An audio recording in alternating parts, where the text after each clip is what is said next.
होटगीची चर्चा झालेली आहे. ज्या पद्धतीने अपघात झाला त्यानंतर सरकारनं तात्काळ कारवाई केलेली आहे. संबंधित ठेकेदारावरती गुन्हा दाखल केला. त्या संदर्भात पुढे काही कारवाई होते का? जिल्ह्यातील विहिरींची काही शोध नाही, आपण पाहिलं की माळशिरस मध्ये एक दुर्दैवी अपघात झाला. या अपघात होण्याचं कारण आपल्या सगळ्यांना माहिती आहे की जरी चालकाचं गाडीवरचं नियंत्रण सुटलं असलं तरी सुद्धा त्या ठिकाणी असणारी विहीर, त्या रोडचं काम असताना त्याला संरक्षक कठडा किंवा संरक्षक भिंत असणं आवश्यक होतं.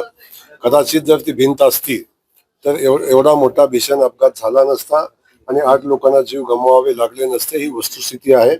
त्या अनुषंगानं त्या कॉन्ट्रॅक्टरला आतापर्यंत अनेक नोटिसा, अनेक कारवाईच्या सगळ्या गोष्टी केलेल्या होत्या आणि त्या अपघात झाल्याच्या अगोदर बी अनेक अपघात झाले होते. त्याच्यावर सदोष मनुष्यवधाचा गुन्हा दाखल करण्याच्या सूचना दिलेल्या आहेत. कुठल्याही परिस्थितीमध्ये त्या कॉन्ट्रॅक्टरला सोडलं जाणार नाही. जे लोक त्या दुर्घटनेशी संबंधित असतील, जे जबाबदार असतील त्यांना सोडलं जाणार नाही. असे आदेश या निमित्तानं आपण दिलेले आहेत. ज्या ठिकाणी अशा रोडच्या बाजूला असणाऱ्या विहिरी आहेत त्या विहिरी आयडेंटिफाय करण्याच्या सूचना दिलेल्या आहेत आणि त्या सगळ्या विहिरीला संरक्षण कठडे आपल्याला करावे लागतील. काही विहिरी आपल्याला बुजवाव्या लागतील. त्या पद्धतीची कारवाई तातडीनं भविष्यात करण्यात मात्र प्रशासन जे आहे NHAI म्हणते आम्हाला त्याची कल्पना नाही. स्टेट हायवे म्हणते की त्याला आम्हाला कल्पना नाही. म्हणजे जागेचे वाद याच्या सगळ्या ज्याला कल्पना नाही त्यांना कल्पना दिली जाईल. ज्यांना या संदर्भातली माहिती नाही त्याला माहिती दिली जाईल आणि जे कुणाचं काम आहे ते तुमचं काम आहे हेही लक्षात आणून दिलं जाईल. त्यामुळं संबंधित कुठल्याही व्यवस्थेला जबाबदारी झटकता येणार नाही. ठाकरे गटाचे 6 खासदार जे आहेत ते स्वतंत्र गट स्थापन करणार आहेत. या पद्धतीने टीएमसीच्या खासदारांनी केलं. त्याच धर्तीवरती ठाकरे गट स्वतंत्र गट स्थापन करतात. खासदार 6 खासदार आहेत. काय एकंदरीत नवीन गटाला माझ्या शुभेच्छा आहेत, पण मला त्या संदर्भातली माहिती नाही. मला त्या संदर्भातली माहिती नाही. पण असा कुठला नवीन गट होत असेल तर त्या गटाचं आम्ही स्वागत करू आणि त्यांना शुभेच्छा देऊ. पण ते सर्व जे खासदार आहेत ते शिंदे गटाच्या संपर्कात न राहता भाजपच्या संपर्कात असल्याची देखील चर्चा आहे.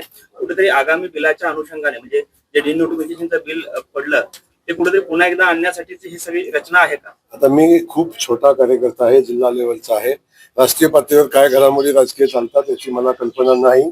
परंतु एक मी सांगेन की ज्या विरोधकांनी नारी बंधन विधेयकाला विरोध केला, आमच्या या देशातल्या महिला भगिनींचा अवमान केला, त्यांना त्याचं उत्तर मिळेल. आणि मोदीजींनी संकल्प केलेला आहे की नारी बंधन विधेयक कुठल्याही परिस्थितीत मंजूर करण्याचा संकल्प मोदीजींनी केलेला आहे. त्यामुळं जे घटक नारी बंधन बिल मंजूर होणे यासाठी प्रयत्न करत होते त्या पक्षामध्ये प्रचंड मोठा असंतोष आहे हे आपण सगळेजण पाहताय. त्यामुळे भविष्यामध्ये ते बिल मंजूर होईल आणि या महिला भगिनींना न्याय मिळेल. बहुमत असताना देखील भाजप व्हीप करते सर्व मतदारांना.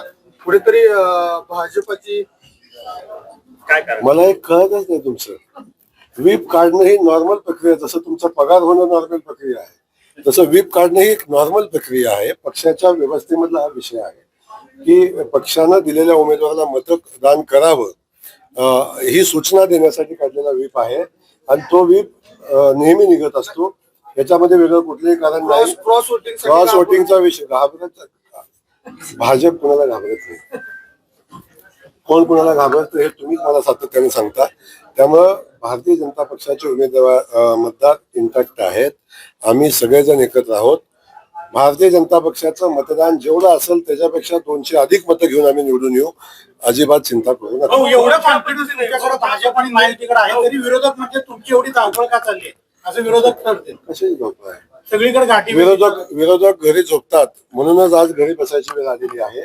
आम्ही आमचं काम जी जबाबदारी आहे ती जबाबदारी करत असतो. पण काय जाऊन मतदारांना मतं मागणं हे काय चुकीचं थोडी नाही. बहुमत असताना देखील भाजप व्हीप करते सर्व मतदारांना. कुठेतरी भाजपची काय कारण मला एक कळतच नाही. तुमचं व्हीप काढणं ही नॉर्मल प्रक्रिया, जसं तुमचा पगार होणं नॉर्मल प्रक्रिया आहे तसं व्हीप काढणं ही एक नॉर्मल प्रक्रिया आहे. पक्षाच्या व्यवस्थेमधला हा विषय आहे की पक्षानं दिलेल्या उमेदवाराला मतदान करावं ही सूचना देण्यासाठी काढलेला व्हीप आहे आणि तो व्हीप नेहमी निघत असतो. याच्यामध्ये वेगळं कुठलंही कारण नाही. क्रॉस वोटिंग क्रॉस वोटिंगचा विषय भाजप कुणाला घाबरत नाही. कोण कुणाला घाबरतं हे तुम्हीच मला सातत्याने सांगता.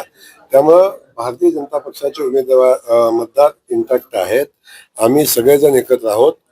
भारतीय जनता पक्षाचं मतदान जेवढं असेल त्याच्यापेक्षा 200 अधिक मतं घेऊन आम्ही निवडून येऊ. अजिबात चिंता करू नका. एवढं कॉन्फिडन्स तुमच्याकडे भाजप आणि महायुतीकडे आहे तरी विरोधक म्हणजे तुमची एवढी धावपळ का चालली आहे असं विरोधक ठरते. कशाची धोका आहे? सगळीकडे घाटी विरोधक घरी झोपतात म्हणूनच आज घरी बसायची वेळ आलेली आहे. आम्ही आमचं काम जी जबाबदारी आहे ती जबाबदारी करत असतो. पण काय जाऊन मतदारांना मतं मागणं हे काय चुकीचं थोडी नाही.